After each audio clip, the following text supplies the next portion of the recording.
Couple of quick things before we get into the episode. First off, this was shot live on site up in Tony's sim garage. So the audio quality isn't what we usually do. We use lav mics instead of our normal studio setup. We were up there. Check out our Instagram. We dropped a video racing with Tony. It was incredible. Number two, if you could please leave an honest review of this podcast. It'd help us grow, spread the good word about the Hoosier State. Preferably if it was 5 stars, that would be awesome. But please leave a review right now. Help us grow. And 3, I hope to see you out in turn 3 of the Indianapolis Motor Speedway this weekend. We have so many cool sponsors. Dad Water. We've got Indiana Farm Bureau Insurance, Moontown Brewing. I mean, the list goes on and on and on. We're really excited about this. Swing through. Someone could be walking away with $2,000. We've got a huge prize wheel. It's going to be a really, really good time. All right, now let's get into this exclusive episode with Tony Kanaan. From South Bend to Evansville and everywhere in between, this is Get In, the show focused on the Hoosier State and the incredible stories happening here today. I'm Nate Spengel, founder of Get Indiana, and I will be your host for today's conversation. TK, man, I'm really excited for this. Obviously, you know, world-renowned IndyCar driver. What is it? 2004 Series champion, and 2013 Indy 500 champion, 2014 24-hour Daytona champion, 2015. Oh, almost. You know, sometimes committed to memory. I'm bad at dates too. I could have said yes. Yeah, absolutely. Yeah. So obviously an illustrious career in IndyCar. I think the one thing that's interesting, especially the more drivers that I meet, is that like when you retire, when you move on to different things, you could go live anywhere. Mm-hmm. You could be back in Miami. Mm-hmm. You could be in LA. Back in Brazil, where I came from. Right? Yeah.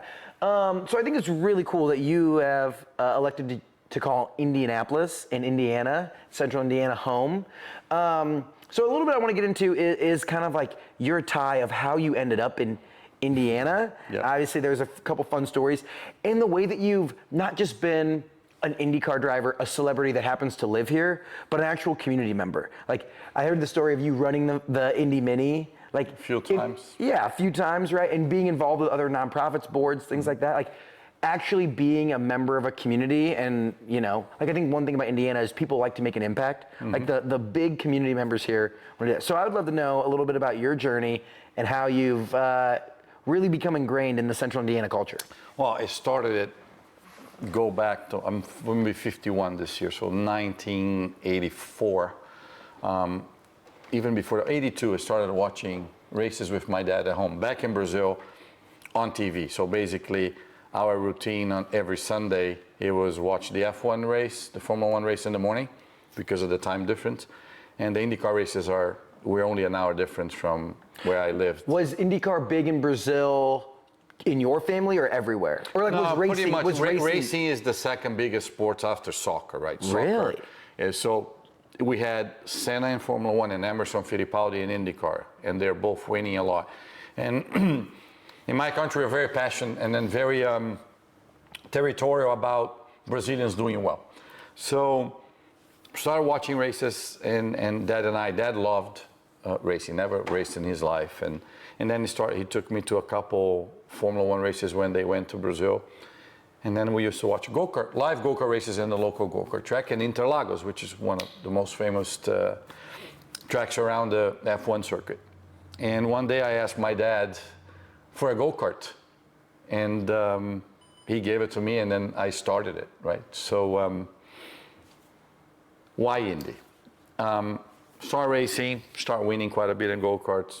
Where was the moment that you realized, like, I think I loved racing go-karts, you know, like for like a birthday party when I was 12, but like, where did you realize that this is like a profession you could go pursue? So my dad, it's such an expensive sport, and it's so defined that it's hard to make it, right? I mean, and I'm a living proof that I'll tell some people the story a little bit that anybody can make it if you put the effort in. No matter how much money or less money you have to grind. But Dad said to me, we went to the go-kart track. I started testing for a year. I didn't race for the first year. I was 7, and just getting prepared and getting to know the go-kart. So at the end of that year, it was 84. Dad said to me, do you want to race? I said, yes. So he said to me, well, if that's what you want to do, you need to commit to it. And the commitment was basically, and you have thousands of examples of successful athletes that you just give up, pretty much everything apart from school. So I had no life apart from going to school and every day at the go-kart track. So that commitment there. How old? I was 8. 8 years. Yep, this is what I'm going to do. So basically, it was school, racing, school, working out for racing, school, eating healthy for racing, school, going to bed early, no parties, or obviously, as at 8 years old, you don't do that, but like no birthday parties, like Saturday afternoon. I had no weekends. Yeah, like Saturday. Every weekend we're at the racetrack. So that's where I started it, and I had to be, because I think in a way, I mean, I have 4 kids, 3 boys and a girl. My oldest is 17. He contemplated in racing a while ago, and when I gave him the same path, he didn't want to do it, which I'm fine with it. So I said, you know what? That's what I want to do. I committed to it, and Dad saw how serious I was, so we started. I won 6 championships in a row back home. But like 6 Brazilian go-kart championships? Brazilian go-kart championships. That's sick. But during the time, Dad got extremely sick. He got cancer and unfortunately passed in 1988. So I started in 85.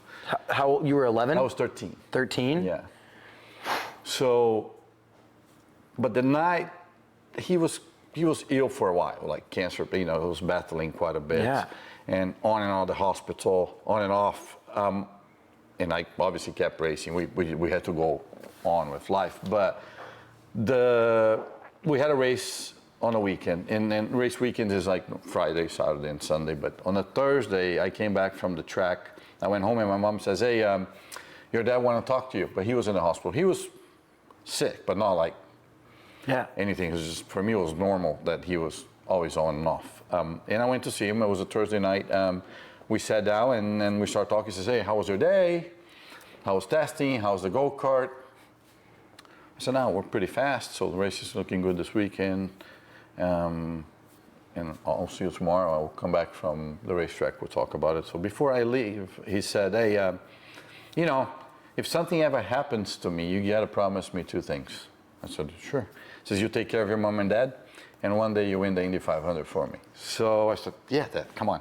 Why are you talking about that? Obviously, you're 13. You don't process any of that. Yeah. I went home and woke up on Friday morning. My mother was home and told me that actually he passed that night. So he was battling quite a bit. I think in my view, I think he just chose to stop suffering, to be honest. And I had a race that week, and I told my mom, I'm like, look, this is the conversation I had. She goes, yeah, I mean, before he went to bed, she put it like that to me. She says, he told me to remind you what you guys talked. So I thought, okay. So I went to the track that weekend. I started on the pole, won the race. And from then on, obviously I started to grind. And that's how my Indy 500 and Indianapolis story started, which I didn't know if it was going to be, what was going to happen, right? Well, I do want to talk just briefly before we get into the next piece of it. Okay. So I lost my mom to cancer when I was 19. And there's this similar thread as I go around and talk to more people that have like gone and committed to a passion where they like understand, especially when they lose a parent at a young age, they understand the finite amount of time that you're promised on earth. Right. And a lot of times, like some of the most successful, wildly crazy people that I meet are driven by the fact that someone that they've loved or someone dear to them has passed away early on. And they're like, this is precious. I have to go take advantage of this, How much do you think that, obviously it plays in a ton in the conversation you had with your dad.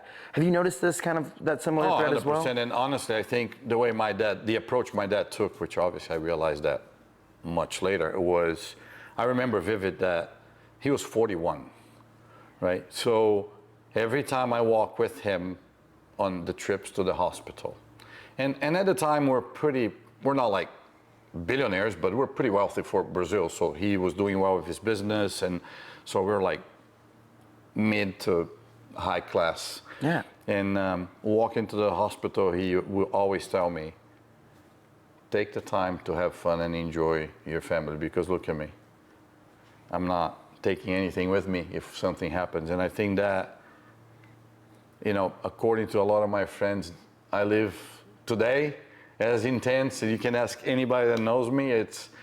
I live today and today is going to happen everything today. And then if I wake up tomorrow, if it didn't happen yesterday, it's going to happen today. So yeah, 100%. And I think that is something that, I don't know if there is any, because as you went through yourself, losing a parent or anybody that is close to you is probably the worst thing that can ever happen to you.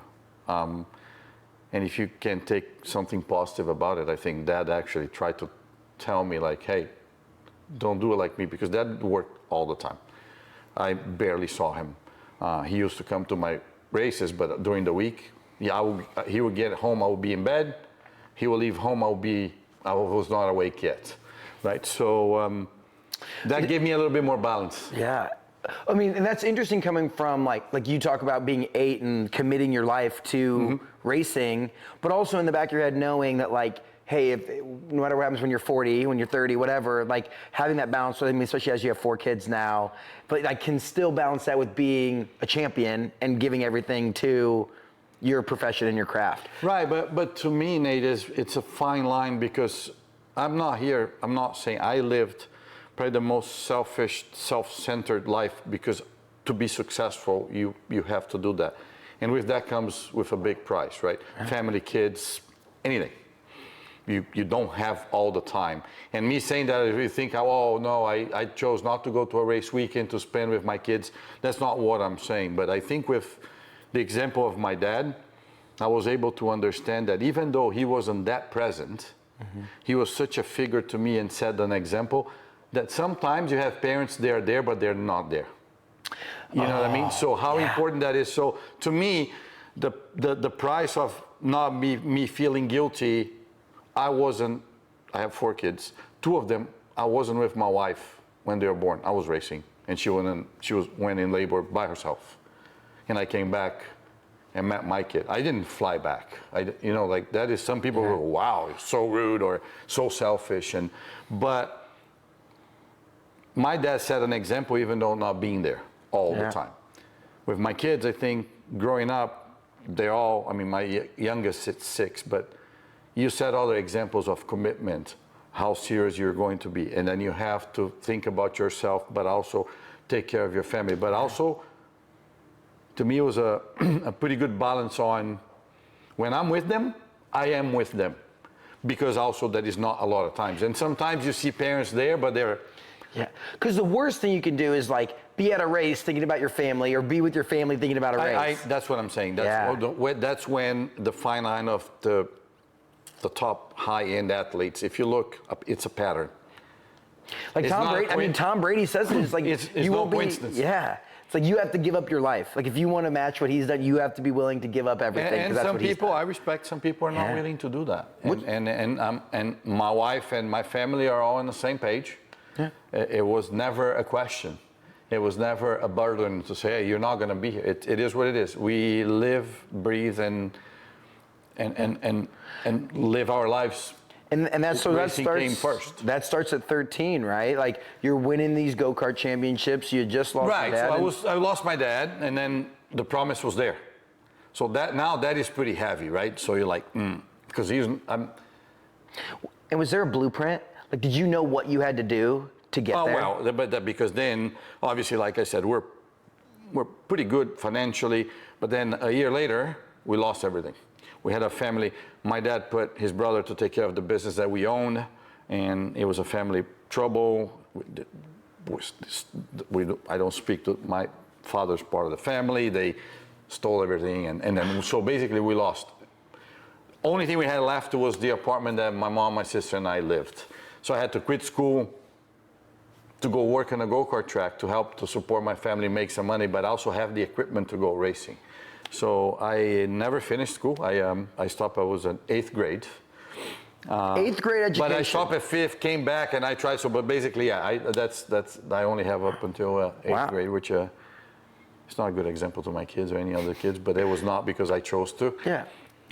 I used to take a public transportation, 2 of them, which granted in Brazil is not as sophisticated as is here, which still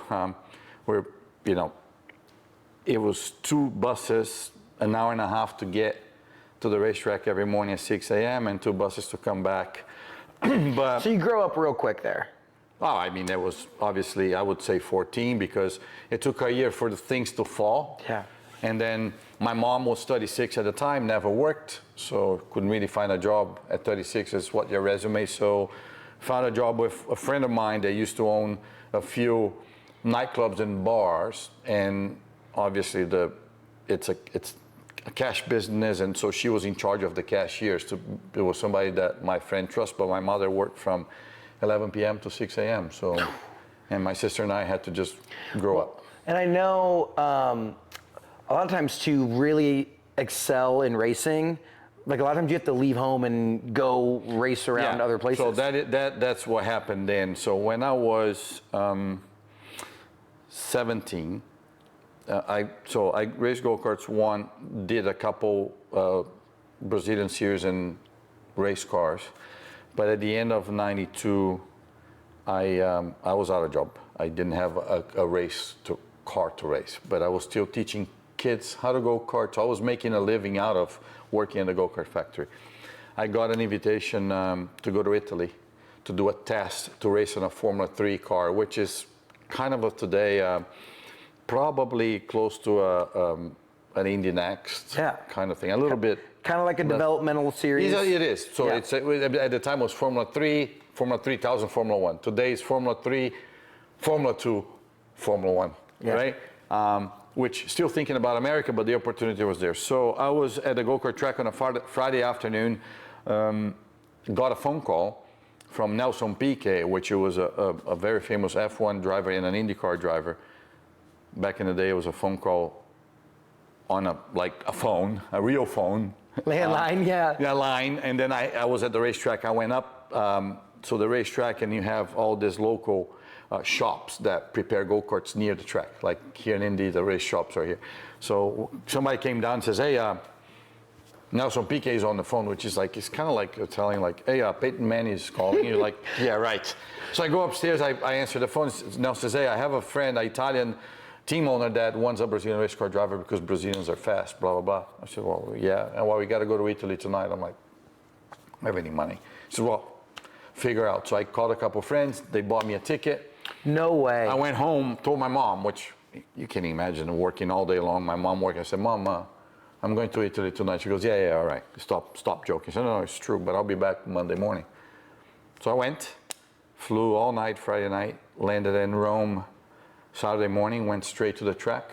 That's the beauty of being young. I could never jump in a race car after a 16-hour flight. Right.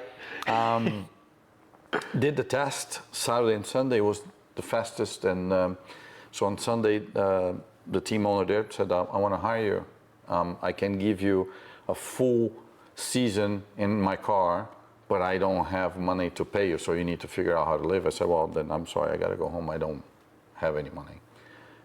And he's like, well, let's figure something out. So call a couple sponsors at the time. I had a couple guys that would give me a little bit of money to live. I moved to the race shop. I lived at the shop for 3 years. I had an air mattress on my boss's office that the deal was every morning I would wake up and deflate, put it away, and I spent the whole day at the race shop. So I had a way of living. And we went racing. So that's how I started it. So I spent. And that was in 92? 93, end of 92, so 93. Then I spent 3 years in Europe trying to make it to Formula 1, still living in the shop. What was the cultural difference there from Brazil to Europe, like Italy? Italy's Italians, and we're Brazilians. We talk with our hands. It was pretty similar. But I went there, I spoke 0 Italian, 0 English, anything. So learned pretty quick because living in a race shop every day with people only speaking that language. So I speak fluent Italian, actually a lot better than English. And that's how I learned. I never really studied. I've learned how. No Duolingo back in 90. No. And obviously people make fun of you all the day. As I was learning, you mix things up. My kids are bilingual by birth, so they don't think I really speak English. And they speak with no accent both languages. But when you learn at an older age, it's not the same. But anyway, so at the end of '95, During '93, if people know about racing, Ayrton Senna was a big deal in Brazil. Was a race car driver. Okay. Senna, he actually died on a car accident, a Formula One accident in '94. This guy helped me throughout my career, but then at the end of '95, during the '95 season, I was doing Formula 3 still, trying to make it to Formula One. And back home, the CEO of Philip Morris at the time, Marlboro was a huge sponsor in racing, right? So, but Back in the day. he knew my story and my story with my dad and about the Indy 500. So they were, Emerson was still here, Fittipaldi, and a bunch of. And were you Brazilians telling coming up. people, you're like, you're now on a career in racing, you've been doing it for 3 or 4 years, you're like, my goal is to win the Indy 500 because I promised my dad I was going to do Oh, that. 100%. But like at the time, I had no choice. So was that the right path? No. What I was doing in Europe to come here, but I had to make a living, and then I have to start. I said, hey, we'll figure out. Exactly. I love to tell the story to kids that think it's too difficult, or, somebody asked me the other day, what was your plan B? I said it was plan A. It's never a plan B. It was gonna work. Well, and it's like, I think, if you look at it and analyze it, and like a career coach would ever be like, oh, you want to win the Indy 500, you need to get to America. But there is some benefit in just momentum in general, like racing. Like Look, you're taking the opportunity. The approach that I took was, yes, I got to go there. But to go there, somebody needs to know where I'm at. Yeah. And just sitting at home saying, this is what I want to do. So if you keep racing and in a performance environment that like we are, you win somewhere, somebody will notice or not. So I said, I need to keep racing and winning. Yeah. That's going to give me a better chance. It was never guaranteed. What was the next? So obviously the big break of getting a seat and like you're sleeping on their mattress. I'm obviously summarizing because we would need 10 hours of a podcast here. Yeah, right. 3 years living in a mattress on the floor. I'm not bragging about it, but it was not that fun. I was. Did you want to go home? 17. There were days, 100%, and there are days that you look around and says, why am I doing this? And I'm there sleeping on a race shop at night. The shop was in a remote area. I was 17, couldn't drive, didn't have a car, didn't have money to do anything. So they would basically lock me in at 6:30. I had a video game, and then they will unlock the shop at 7 a.m. And my friends back home are partying, girlfriends, and I was like I don't know, whatever you want to call the loser at the time, but I had the goal. But yeah, of course I wanted to go home. But every time I had that thought, I remember my promise, right? So I always had a choice. And I will never forget that a friend of mine just told me, says, look, your mind's going to play games with you, but think about this. The easiest thing to do is to go home. Anybody can do that, right? And also think about your only 12 hours from home. If you really get fed up, in 12 hours you'll be home.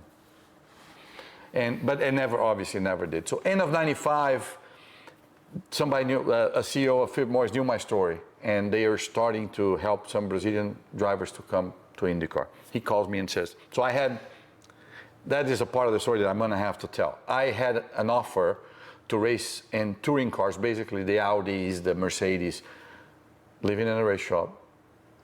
Zero money. My salary from a sponsor was $1,000, whatever Italian, which is $1,000 right now. So I really didn't have to pay any bills, so I was totally fine. I was pretty successful in Italy. I got a proposal from the Audi, from the manufacturer to race, and I got put a contract in front of me for 2 years, $2 million, a house that would be mine, and an Audi RS6, which is one of my favorite cars ever. You guys can Google the car. I'm like, where do I sign? So I took the contract and had to ask an opinion from a friend of mine. Same day, I get a call from the CEO of Philip Morris, which was was my sponsor at the time, but a close friend also and a mentor, saying, hey, this is the deal. We are going to IndyCar to help some drivers go to IndyCar. The program is to do Indy Lights, which is Indy Next, for 2 years. Full pay on the team. And then first year you learn, ovals. This second year, if you win, we'll take you to IndyCar. I said, great, I'm in. He says, no, but hold on. We're going to test 10 drivers, and we're going to pick 2.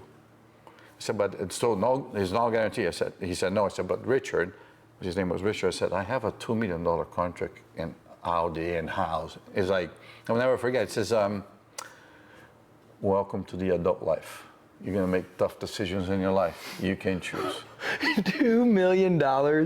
So I went to bed at that time. I mean, and I tell the story now that I said, Dad, I mean, I need help. Obviously, I'm not looking for something, drop a glass or knock, like none of that. I said, just give me, if I wake up in the morning, give me the clarity somehow to make a decision, because I mean, it didn't make any sense.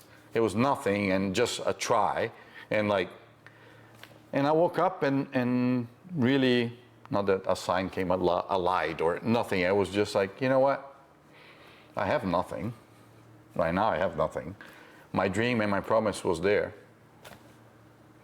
So told the guy no. The Audi. Yeah, never spoke to me again. Because now you can say like, hey, just wait and see if I make this or not, and then I'll come back. It's like, choose now. No. He says, no, either you. I said, and he offered me more money when I went back. He says, oh, and then actually that pissed me off at the time, because I'm like, why you didn't offer me that money before? It was 2.5, like he went up. Spoke zero English, never been to America. So said no, packed my bag, which is much simpler now. When you live in a shop and you had one bag, that's all I had. So I'll leave the air mattress. You can have it for your next correct. guy. They bought a plane ticket for me to go to Phoenix because we were testing there. I call a friend of mine, Rubens Barrichello, which is racing IndyCar and Formula One. Says, I speak zero English. Can you give me, like, how do I say hello? Not hello, but like, where's the bathroom? I'm hungry. So I wrote on a piece of paper. Took off from Milan straight to Phoenix. Landed in Phoenix and went, so it was this test, 10 guys. Showed up, 10 Brazilians. I was the fastest, and the second fastest was a guy that you probably don't know him, he's not that famous, Hélio Castroneves. Maybe we've heard of him before. He's the other Brazilian. So.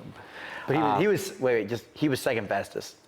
That day. But and I can't brag about that all day long. But I have one Indy 500. He has 4, and maybe going to 5 this year. So that's fair. But still, it's our podcast. Yeah. The second. Well, he's an avid listener too, so I'm sure he'll hear. No, I'll make sure he watches if he doesn't. So that's how. So landed in Phoenix, did the test. They chose both of us. So you two get it, which that's insane. Like, talk about like full circle moment. No, by the way, we raced our entire lives together since I was 8. We had. Were you like rivals or friends? Both. We were best friends, and we went from that all the way through 2007. We didn't speak for 3 years, and now we're just two old people that cry about stuff that we've done, kids, and we're really good friends. Good. So I love that. We spent Christmas, New Year's together. No, the entire. Hélio wasn't from, let's say, Indy. Hélio was from, I don't know, Newcastle, and he would to come race in São Paulo all the time, right? And so he stayed at my house. We did everything. That's wild that two guys, like while you went to Italy, what was he doing? He went to England, and then we met in Indy Lights. That's pretty crazy. So I won the championship in Indy Lights. So fast forward, we get the job. Now we moved to Columbus, Ohio. Booming metropolis. Zero English. I mean, I spoke zero English. And at the time, I'm like, Hélio he was the richer friend. He had a car, and he lived on a 2-bedroom apartment, and we're divided by the highway, and we had the bridge. So he lived on one side of the bridge. I lived not under the bridge, you guys. We do that in Brazil, but not here. And my apartment was a 1-bedroom that, you know, the bed that goes up and down. And if I brought my bed down, I could not cross my apartment without jumping over the bed.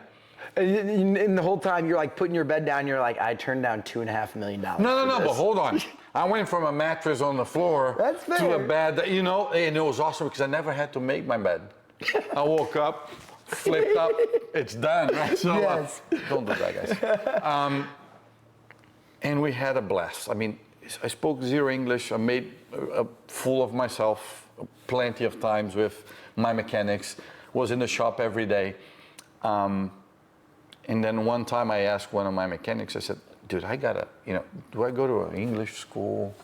I need to get better. It was like, so it was January, the championship started in March. Hélio spoke English because he went to England. Yeah. I spoke Italian. My mechanic says, the best way to learn English, you got to find an American girlfriend. And at the time, I'm like, sure, no car, spoke zero English. There was no internet. Wall bed. Like, Yeah, there was no internet. You gotta go out. Yeah. I don't drink. You really needed Tinder and you needed Duolingo. Correct. Well, Tinder will do it because I mean, the language it's just a detail, but like there was none of that. So anyway, actually, I found a girlfriend and. What's your pickup line? You walk into it a was bar. Hi, me, Tony, you, race car driver. It was probably something like that. But the funniest part was. We had a lot of time. I was young and you spent time in the shop. But during the day, I really, truly learned English watching, back in the day, CMT. And with actually, Garth Brooks was my best teacher because country music, it's easy, some kind of. But I used to watch the videos with the subtitles on. So I'm a huge Garth Brooks fan. And he was my free English teacher. He walks up to the girl and says, blame it all on my roots. Yep. I showed up in boots. Yep.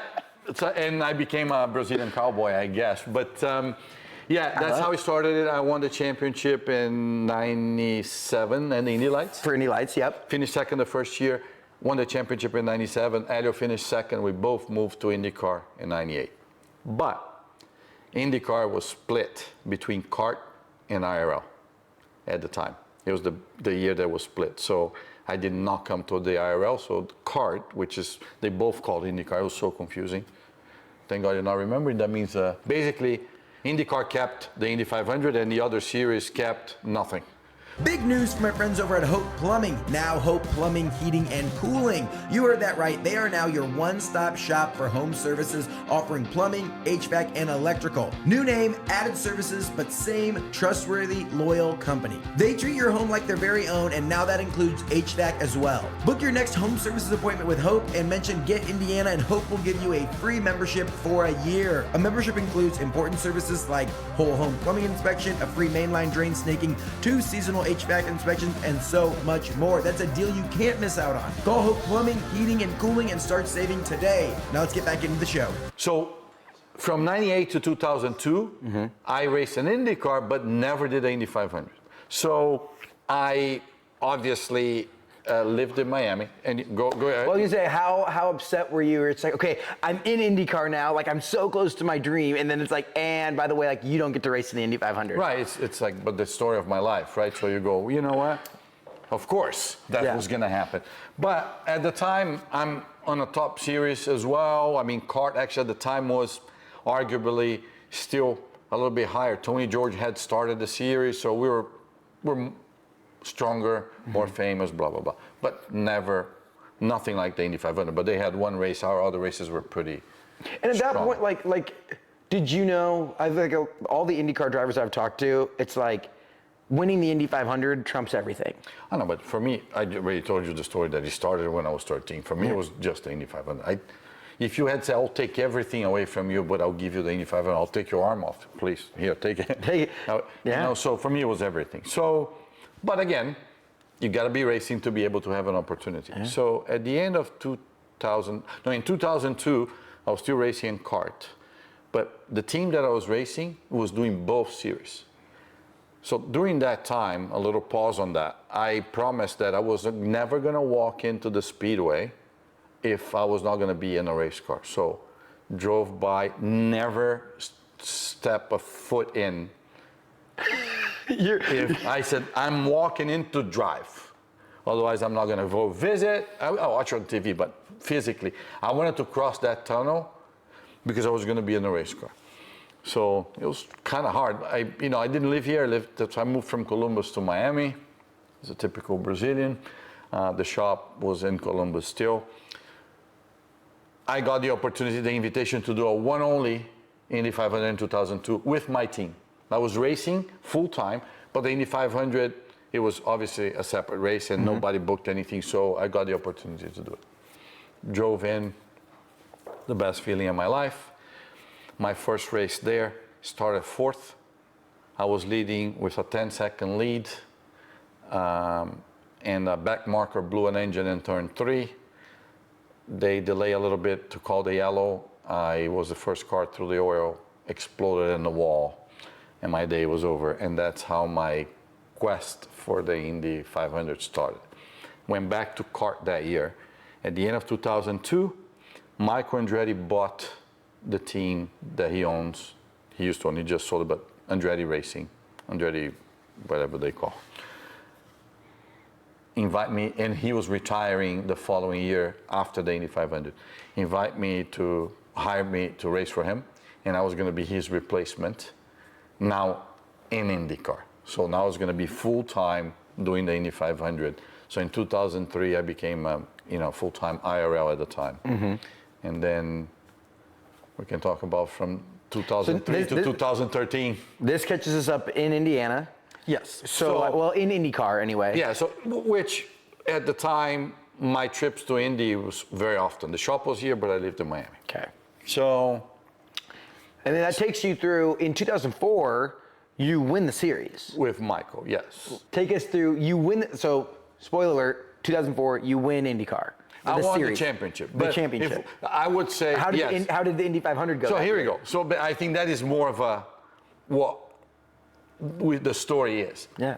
Was very successful in IndyCar. Started in 2003, finished 2003 finished third or we need to look. I don't know. 2003. It's gonna be Jamie, what did DA finish in the 2003 in the Indy 500? Indy 500, I think was third. Yeah. 2003, racing for Michael, strong team, first race of the year in Phoenix, started on the pole, won the race right away. 3 races in, it's the Indy 500. I started pretty strong, finished third. Okay. You're getting there. Right. And like this point, you're like in your 20s. Yeah, I'm gonna be. Guys, do the math, but yeah, it was something like that. Okay. 20. So you're still okay. Yeah, we're heading in the right direction. No. Now I'm in. Yeah. Right. So 2003 finished third. 2004 win the championship, finished second. So 2005. Okay, wait. I have to ask the question. 2004. Would you flop the series for the 500? I will flop anything for the 500. You tell me whatever you wanted to tell me. And do you think that is synonymous across like all drivers, like most drivers? 100%. Because obviously a championship is a huge accomplishment because you got to be consistent. You got to be. Indy, you have one shot Sunday. That's it. And it's like, honestly, winning a championship might mean you're the better driver consistently all year round, but like you just want to be good that one day and win that thing. It's like that important. That's what I always said. I always came so close until I won, but never close enough. And the championship, it's a big accomplishment, but I have zero doubts if you ask any race car driver, they would not choose anything else, a championship, a race, apart from the Indy 500. You're like, so you get the trophy at the end of the year, you're like, cool, thanks. Got to go back and win. No, I mean, obviously I was happy, but again, I never left the Speedway ungrateful that what had happened that day. I was always like, my day will come. All I need to do, like I did my entire life, I got to be there and I got to be close. It might happen, it might not. So for people that don't know, I won the 513. We're talking about 2003. So that was 10 Indy 500s, right? 11, actually. So throughout those 11 years, I finished third, second, fourth, fifth, sixth, crashed. The race is 200 laps. If you combined until I won, the laps that I had led, it was more than 200, more than the entire race. I had my dramas, huge crashes, leading at rain. They restart the race. Somebody passed me, it rains again, they cancel, so you name it. So it got to a point that now Indy knows my story. Indy knows my passion for the Speedway. I've never had... They know the story too of like... From my dad. Now I'm becoming, obviously you talk about it all the time, and the fans, I'm becoming a fan favorite because I was very well known for one of the best guys out there that have not won, which is not really a cool feeling. I don't know if you want... Right? Yeah. So you try, and then disappointments after disappointments. So my mentality, I'll keep trying. Right? I was never hold anything against the racetrack. In the meantime, back to what I do for the community, because that ties to the story. Mm-hmm. In 2009, during the month of May, we do a lot of community Yeah. things for the community. Had you relocated to India? Not yet. No. That's how the story starts, right? So coming back and forth from Miami, Indy, like, made me feel like the most famous person on earth when I was here. I was so grateful for the support every year from the fans at the Speedway, the people around the city, like, man, you got it, you're gonna do it. Like, it was always an encouragement. And I always tried to give it back when I was here to do something for the community. I wasn't living here yet. During the month of May, we visit Riley. My dad obviously passed away with cancer. We visit some cancer kids there. We went there in the afternoons to play with the kids and talk about racing, give them a little bit of a fun time, right? I wasn't a dad yet. It's becoming a lot harder nowadays that you relate a lot seeing parents there. But anyway, at the end of the day, I was at the racetrack. My mother, when I was 8, gave me this good luck charm, saying to wear around my neck, this is gonna protect you when you race. You know, moms are, you gotta race slow. She always told me, I said, Mom, that doesn't work. So I had kept that my entire career. Obviously, I was 8. I had grown, so I couldn't wear it around my neck anymore. I always had it on my pocket. The day of the Speedway, we tested. I had to rush to Riley to do the appearance at the end of the day. Took my driver's suit off. It was in my pocket. It was going to go to wash. So I took it out, put it on my jeans, rushed to the hospital to do the event for the kids. We did the event. While I was leaving, one of the nurses says, Tony, would you mind going to the first floor? Because some kids cannot even leave their rooms. So I go up, and in one of the rooms, it was this young girl laying down in a coma, actually, induced coma, and the mother was right beside her. I walked in, I said hi to the mom. I saw some pictures of her. She was playing softball, had a stroke, and she was going to go to surgery the next day. So they didn't, it was very unknown. And then I'm talking to her. I have a habit to put my hands in my pocket. So I was talking to her. I put my hand in my pocket, and I felt the good luck charm. So I said to her, I said, look, I don't know if you believe in this or not, but I told the story. My mom have given me this. I want to give it to you to protect your daughter. She's going to surgery tomorrow. She took it. Girl went to surgery. Very successful, survived, normal life. It's 2009. We need to pause that. At the end of, at beginning of 2010, month of May, I walk into the Speedway. Somebody said to me, Tony, you have to do one of the interviews for the month, the opening day. It used to be the whole month, if you guys remember that. Now it's the whole month, but not the whole month at the track. I get to do an interview with this IndyCar reporter that worked for the series. And we met. She was she is actually a female.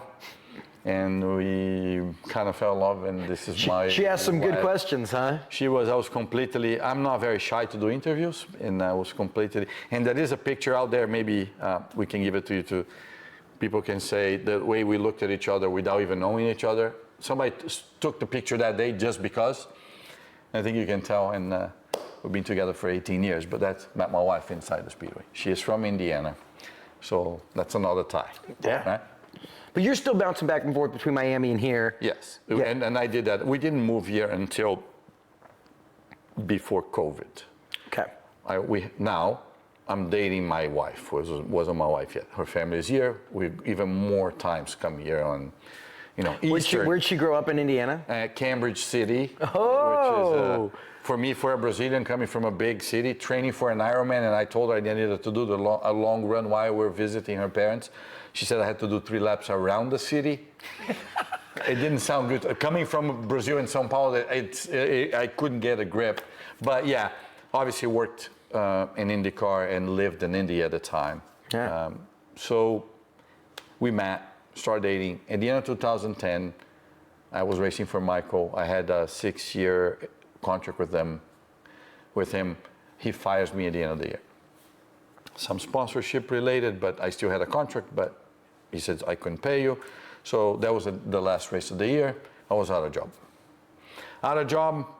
And then I'm like, man, you get mad, you feel sorry about yourself. You ask the universe, why me, and those kind of things that, that's not typical me. Because, so in December, I'm like, you know what? Maybe that's it. No? Like what had been, since winning the championship in 2004, had there been big moments, accolades? Have you been like in the mix but not quite there? Like, No, for the 500, I was in the mix every year. Yeah, but I finished second, third, fourth, fifth, crash. I led more than 200 laps. So I was there. It was not one race that I was not competitive. Yeah. At Indy, no matter what team I raced. So it was just, at the time I was only with Michael, and we were pretty strong there. I was on the pole in 2005.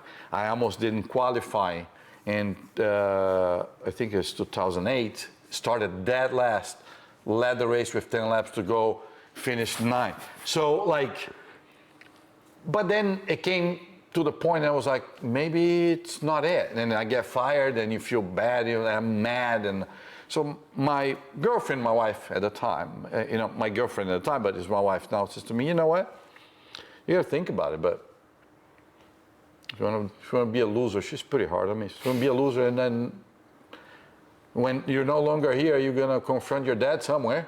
You explain to him why you feel sorry for yourself, and it pissed me off. And I work a lot better when I'm mad. So I said, you know what? Fine. So I went back to Brazil to find some sponsorship to be able to come back to IndyCar. All the good teams in November. Everybody that is good is already set. Like, we're already planning a 5-year ahead now. Yeah. Right? So went back, found some money, came back to the States. There was no good teams or like established teams left. Talked to Gilles de Ferran, which is a good friend of mine that passed away, unfortunately, but we didn't have enough money to race for his team. Jimmy Vasser, which was a race car driver, a good friend of mine, had a team, and we struck a deal a week before the St. Pete race, so missed all the testing, everything. We went through that year, finished 4th at the 500 with the smallest team in India. And that's like a big thing where, I don't know what the total number is, but usually the top couple teams win the 500 and win the series. Like, correct. There's a few, so bringing like in a smaller team to do well, to get top 4, like, that's hard to do. So yeah, really hard. And I'm not saying, I was better than anybody else, but I was good at that track, and it was a good combination. The team was small, but we had good people. So that was 2011. So at the end of 2011, the last race of the year was Las Vegas. My best friend, Dan Weldon, dies. It took a big toll on me. And I remember sitting in pit lane bawling, and I said, F this, I'm not going to do this ever again. Here comes my wife, says, I understand you're grieving, I understand you're suffering. No, you can quit. But then when you're no longer here, you're going to have to talk to your dad, and then Dan is going to make fun of you because you're a chicken. Like, Jesus, why are you going to say that? Right? So she sounds like a keeper. Well, it's 18 years. I used to say, I joke with her a lot because, you say good things happen to good people. I said, I don't know what I did right to deserve her, but I don't know what she did wrong to deserve me, but that's on her. Soon as she finished talking about that, my all-time engineer, Eric Cowden, good friend of mine, engineered me Indy Lights. We won the championship, engineered me in 2004. I won the championship through all my 500s, but when I got fired, he was still there. We were no longer working together in 2011. He was at Penske. Comes to me and says, this is BS. And we're both like commiserating. And I said, you know what, if we're gonna do this, we're gonna just do this together and have fun. If we're not gonna be, this is too risky, too blah, you're contemplating. So, the end of 2011, I go to Eric, which is at Penske. Our shop was probably not bigger than this, and we had 10 guys. And I took him out of Penske to come work for a one-car team, very unstable, and 3 more guys that work with me and Andretti, and I said, we're gonna do this, but we're gonna have fun. So found some funding for 2012 for the whole year, but we are underfunded. Finished third at Indy 500 again. At this point, are you like, When you'd finish third, are you happy or are you No, like, of course or not not. happy, but like, are you, No, never. you're pissed? I was grateful that I was always there, but it's like, come on, right? Never held it against anything against the track. The crowd was always supporting me, but it's like, I remember the most annoying question this month was, do you think this is your year? No, not really. I just wanted to participate again, you know, like, yeah. So I was running out of bronze medals, you know, like Right. I need to get a few more of those. at the end of 2012, the sponsors that tried to help me for 2 years, you know, you beg, you say, hey, man, I got fired. They're like, sorry, TK, we can't keep doing this. It's too expensive. So I go to Jimmy and say, Jimmy, what do we do, man? My boss at the time. And with Eric, my engineer, they go, well, the race to win is the 500. We don't have money to do the entire year. How about this? We had $4 million, I think. Let's spend the money up until Indy. And if we don't win Indy, we all go home. We'll close the doors. And so we bought a new car in December 2012 and prepped that car the entire winter. Prep, I mean, you put the side pods and you level. Like it takes a lot. It's an art. It's not just you buy a car and you field an Indy 500. Millimeters. Like, It was 4 races before Indy and the championship. So I had 2 cars, but the Indy car was getting prepped and the other car. So I could not crash my primary car because I did not want to use my Indy car, my other car. So we managed that. Come to Indy, the home month. And that year, because I knew, now, nobody knew this, but we did. Technically, it was going to be my last one, right? Because we knew we didn't have money to continue. So I took a different approach. I said, I can't put that pressure, but if it's going to be my last one, I'm going to enjoy things that I didn't in the past. It took a big toll on me the whole month. I was always focused. I was never rude to my fans, but I wasn't 100% present and enjoying other things that came around the fight. So I enjoyed the parade. I enjoyed all the visits, every single appearance. I was like, I want to take it in, because if I don't get to do this again, at least I went from being miserable focused the whole time for all these years, and I enjoyed. We put the car on the track. We work on the race car the whole month. We are not even in the top 10 a single day, but always working for the race, because the race is different than qualifying. So the car wasn't 1 lap fast, but it was really fast in the long run. We qualified 12. Nobody's talking about us. The news is always like, oh, people are fast. Tony Kanaan was just not there. Saturday, parade. We do the parade. I go back to my bus. My PR at the time, my personal relationship, comes to my bus with an envelope. Says, hey, somebody dropped this off for you. You can open it. Okay, so I open an envelope. It's a letter. Dear Tony, this is Andrea. You probably don't remember me, the girl that I had the surgery, and then it was on and on. I gotta think about it because every time I tell the story, it gets tough. But she says, I've been looking. it's the girl. Yeah, it's the girl. 4 years later, right? 3.5 years later. Been watching your quest for the Indy 500 and how hard it has been. I'm doing really well. I got married, blah, blah. Here's your good luck charm back. Put it in your pocket. This is the year. So This is the year. put it in my pocket. If you guys ever watch the end of the race in the podium, that's what I do. I pull it out. And that thing became the most wanted good luck charm in life. People go, we got thousands of letters. And that became even like not a problem, but like we had to decide. So anyway, got that, won the race. Okay, wait, won the race. Like, we might need to double click into that a little bit. Yeah, I mean, yeah. So it goes yellow, 5 laps to go. Where are you sitting at? Second. Been here before. It's like Plenty of times. So then it's gonna go green, 2 laps to go. So Jimmy is in the radio with me, my boss, saying, TK, it was a very, it was the most fastest, the fastest Indy 500 until then, most fastest for the lead.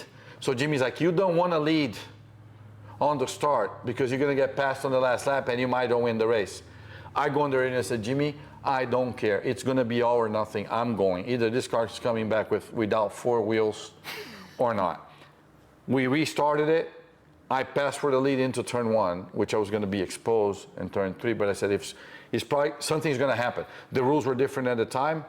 Now, if it goes yellow on the last lap, they red flag and restart it. Before then, it was yellow, it's yellow.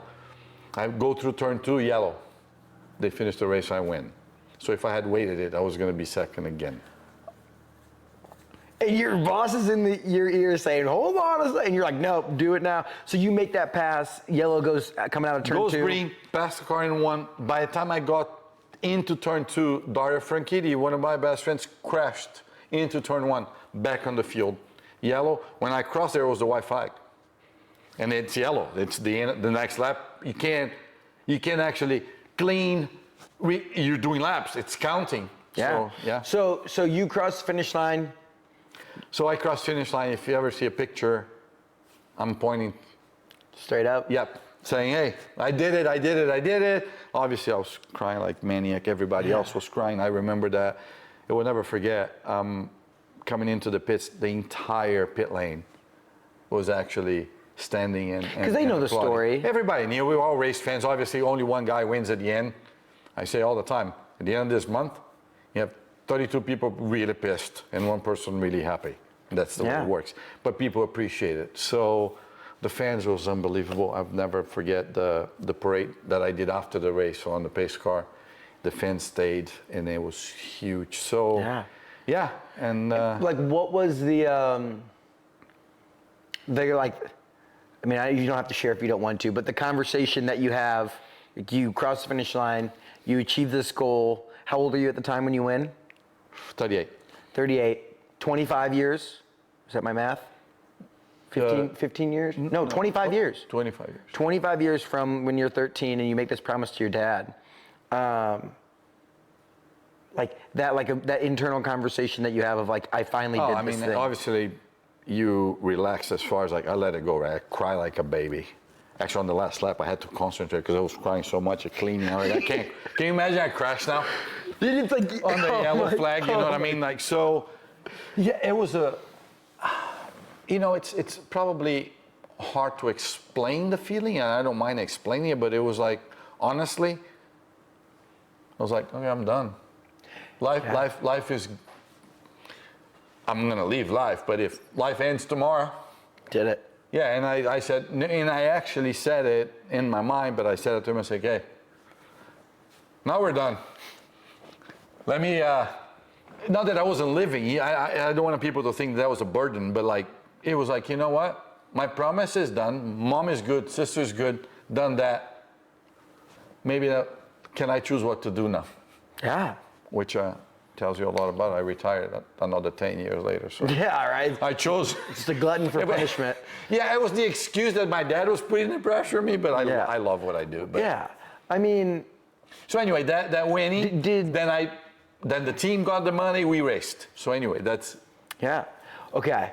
One final question about that, and then I want to talk about Indy, and then we're going to continue to move on through our day of fun. You've done 2 Ironman, 2 like full. 2 full Ironmans, yeah. And I think there's this thing like the post-Ironman blues, where it's like you spend all this time building up for this 17-hour, 14-hour, like I think at the top, like 10-hour race, whatever, however long it takes you. 12-hour race. For me. Good for you. I'll tell a story later, but they have the podiums from age groupers, as you know. By time, it was good for top 5 on 70 to 74. Oh. So if I keep the same time, I'll finish in the podium eventually. You just got. That's why I keep saying I'll be a Boston qualifier when I'm retired. I just got to stay the same. But like, there's this thing, the post Ironman blues. Yeah. Did you have the post Indianapolis 500 blues of like? Oh, every year. But like the year that felt. Well, the year you win, like you win and you achieve your goal, and it's like, now what do I do? Well, my first thing, I tell the story all the time. I woke up Monday morning, you do the picture at the racetrack. And out of the blue, I was like, is it now that everybody cheered for me for so many years? They were so supportive, but now I won. I said, is it, if I come back next year, they just gonna boo me, cheer for someone else? That was my worry. Yeah. But at the time, like, not that week. It gets so busy, and I was trying to enjoy every moment and this and that. But yeah, it got to a point that now what do I do? It was actually, I want to do it again. I was never a question. Yeah. I You ended debated up doing it retiring because we didn't have any money to continue, but that changed that week. And then I'm like, well, I'll go until the end of the year. But then at the end of the year, I got hired by Chip Ganassi, which is, now I'm back.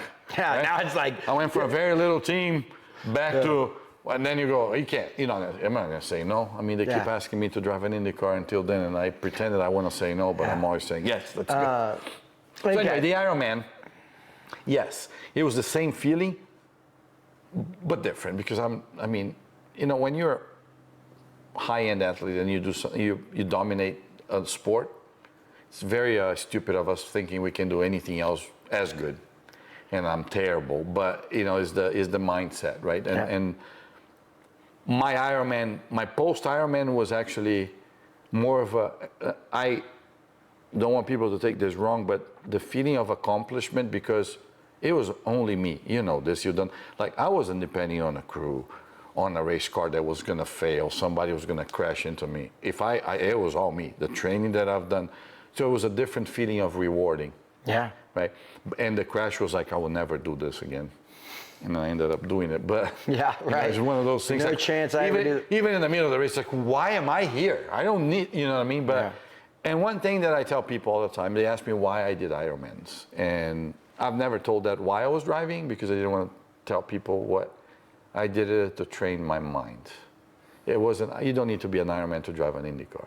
There is plenty of things you got to do and you can do to be physically fit. But on a 3-hour race in IndyCar, when you go through the struggles that I've been in Indy, that is such a long race, you fall to the back, you got to fight back to the front. It's on your head. Yeah. And nothing better than battle with your head physically for 12 hours. So 3 hours became nothing. I love that. It's just like a lot of these like famous endurance athletes talk about just like enjoying suffering. Like you just like suffer so much that there's nothing that can be thrown at you during a race or during your job or during whatever that can like. There is not a better feeling than when you think about giving up because you're struggling some pain and you push harder and that goes away. I don't know if I can describe it if you haven't felt it, but. All right, well, let's talk as we wrap up Indy. So you move here just before 2020? I get married with my wife. Obviously, her family's here. I moved here in 2019. 2019, you call this home. Yeah. And like from Miami to Indy, were you excited or like, oh, this is just like what was your feelings towards Indianapolis? No, I mean, Indy was a choice for many reasons, but the number one was I want to raise my kids here, not in Miami. No offense to Miami. Miami is a worldwide, but I didn't like the environment. And here people are polite. I remember the first year that I moved full time here, going in to grab coffee, and you open the door, somebody says good morning, and you look, is that? Oh, it was for me. Like in Miami, people don't. You're like, oh, and maybe at first you're like, oh, it's probably because they know who I am. But then you realize, no, they just say it to everyone. It's just people open the door for you and they thank you. And then, so it was because of the kids. And then, but I was always, like I said, involved with Riley, and I was very involved with the community. And then we're finding a way, Lauren and I, to give it back to the community. And I got involved to being on the Children's Museum board. We still do a lot of the stuff. I drove Santa plenty of years. To that, Riley is still a thing. My kids go to public schools. We use the system, trying to take a little bit of that stigma that I hear a lot about it. They love it. I think it was a good, my kids are pretty privileged for the life that I have, but I didn't want them to take that for granted. So, we're not better than anybody else. I'm just very fortunate that I do something really cool. Yeah. So, and Indy became home. So the biggest difference for me that I will never get past is winters here. I'm from Brazil and then Miami, but knowing many of people they were born and raised here, nobody likes it. My kids love it. I become extremely miserable because I can't work out outside. But on and on. But then May comes around and you're like, whoo. There's no better place to be. It's like, well, I always say it's like you learn to appreciate. Like you appreciate the first snow, and then by like the 50th snow, you're like, no, I'm done with this. No, but you know what? Yes, but for me, it's actually I've learned how to appreciate summers now too. Because before I live in Brazil or Miami, it's always sunny. It's always summer. Then you really don't enjoy it. Now, when the pool's open, you go to the pool. Right? I had the pool 365 days a year where I was. Yeah. So, no, I mean, look, I love the city. I will do everything to defend and make this city more famous. Look, I mean, we are pretty cool. Talk about sports. Look the record of anything. I mean, we're sitting here and it's like Pacers win 2 games in Cleveland, it's like. And you talk about, Peyton Manning, the Colts. I mean, successful at their own times. It doesn't matter. I mean, there is always, Indy is booming all the time. You try to get a hotel during the year, go, why? There is a convention of some sort. There's a game of some sort. The firefighters are in town. I mean, it's crazy. So I love that. And I will do anything for the city. And I'll live here until I'm no longer here. But even that, so the other day, thought that maybe matters a lot, but people ask me, Laura and I talk about, if you're no longer here, what's going to happen, right? And I think as a family, we talk about it all the time, especially what I did for a living. So in my will, I have that I don't want people to be really sad. If I go, I go. It's just, but I want to party. Not the day off, maybe it's not appropriate, but also I want to be cremated and I want to be put at the speedways, which I asked Roger if that is. So if anybody wants to visit Tony Kanaan when I'm no longer here, just drive into the speedway. I'll be around. That's legendary. That's in your will. It is. And she better do it, otherwise I'll come back and hunt her. You heard it here. One day, many, many, many years from now. I hope so. Well, as a guy who's been everywhere, from South America to Italy to the United States to Miami to Columbus to Indy, what is something the world needs to know about Indiana? I think we're the coolest city in the world. To be honest, we have the biggest single-day event as the Indy 500. It's been around for more than 100 years. This is any race car driver on earth wanted to do this, or maybe would think about it, or think it's too dangerous to do it, and that's why this is what it is. But also, as a city, you can't debate every city, every town, every country have their hurdles and positive. But like on and all, like when people complain about traffic here, I need to take them somewhere else. That is not like, but it's the airport. It's awesome, and sports, right? You talk about nowadays, because I do have 4 kids that are very like, it's all driven by tablets, phones, and sports. So you're inviting people to sports, the natatorium. I mean, you name it, Lucas Oil. So what do they need to know? I don't know if I want to advertise that much, because we're pretty cool. We don't want more people here. Just come visit. But we're gatekeeping Indiana now, right? Come on. Well, so it's funny you said that. When we're talking about spots, there's a lot of, we uncover a lot of hidden gems around Indiana. And one of them being, one of them we're going to learn from you, right? We want to know what's a spot that doesn't get nearly as much love that should. So what's your hidden gem in Indiana? I would say, honestly, I'm not sure that is, we're pretty balanced. I mean, you talk about the Monon Trail. You can cross, like if you want to work out on a you can cross the entire city. Have you done the whole one yet? Oh, plenty of time training for the Ironman. I went all the way to Sheridan. It's in the middle of nowhere. I don't think I even say that with my broken English. But I mean, honestly, I'm not sure I would pick something that I don't think we give enough attention. The thing is, when you're going against Lucas Oil and then the Indy 500, maybe, I mean, I would say soccer, actually, if you talk about Indy 11 and how the division is and how soccer is being growing. My country's soccer is soccer, right? And I remember when I first came to America, it was more of a ladies' game than guys, and it's been growing quite a bit. In Brazil, it was the opposite. Now it's pretty equal. So I would love to have a soccer stadium here, and I think that's what we're missing, to be honest. Yeah. I think the team I mean, my kids all play because of Brazil, and they're all proud of it. We won, 5 World Cups. So I would say not a place, but maybe making a place as a stadium. Everything else, I'm not trying to brag or I'm being too nice. I love everything about this city, and I think we've been growing and growing. Is there a spot, like if you're going out on the town, or you're going for a cup of coffee, or you're enjoying a nice meal, what's a spot people need to hit up? Look, man, there are so many, and I'll pick, obviously, but I always try to pick the small businesses and the people, because it's easy to go, we're gonna go to, I don't know, Prime 47, or, there is 2 spots that I would go, which is in Broad Ripple. Oh. One is, there's this Brazilian Mexican, but it's owned by a Brazilian and I think he's Mexican too, but for Nando's, it calls Nando's. I know you're laughing because you've probably been there. Yeah, my studio is like right in Broad Ripple. Right. So and then my favorite Mexican place is La Piedad, which is also, if you go, guys, not fancy, you're gonna eat in a paper basket, you're gonna eat chips away before your dinner, you're not gonna eat your dinner. But I love those. You'll get out of there and it'll be like $7.40, and you'll be like very satisfied. Correct. And then you go there, and it's not fancy, but you get the treatment. The owner is there all the time, and it's packed. The patio out there. Correct. So those are 2 great spots. All right, when you see TK out in public at La Piedad, chill out. Like, just be cool. This is the spot. And then go to ice cream, and you go to Bricks, and obviously.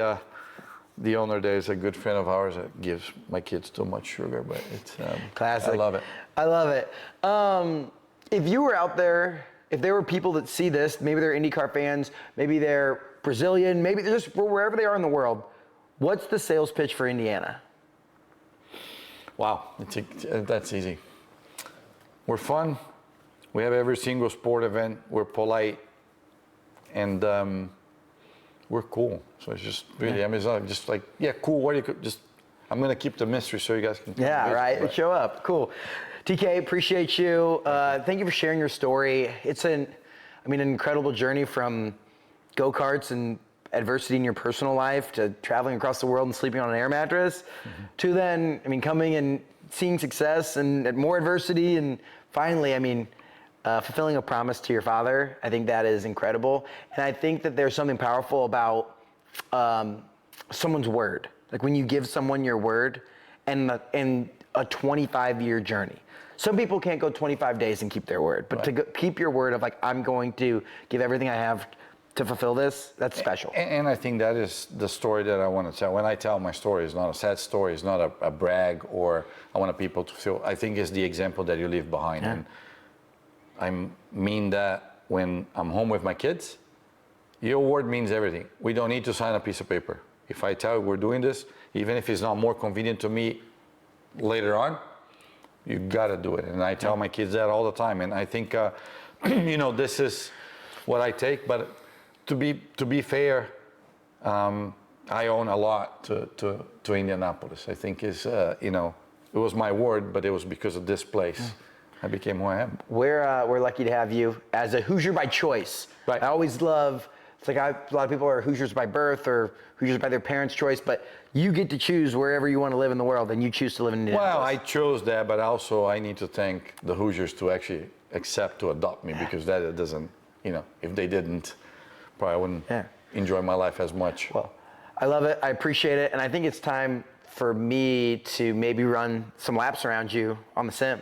Yeah, we can try that, but I'm retired, so I have an excuse. There you go, right? Thank you for listening to this episode of Get In. If you like what you heard, make sure you leave us a review wherever you listen to podcasts. This show is made possible by our friends up at Sweetwater. Whether you're looking to start a podcast or take your content to the next level, click the link in the description to see all of my gear recommendations at sweetwater.com. If you want a behind-the-scenes look at everything we're doing across the state, make sure you follow me on Instagram and TikTok at Nate Spangle. Thank you so much for listening and being part of what makes the Hoosier State great. We'll see you next time here on Get In.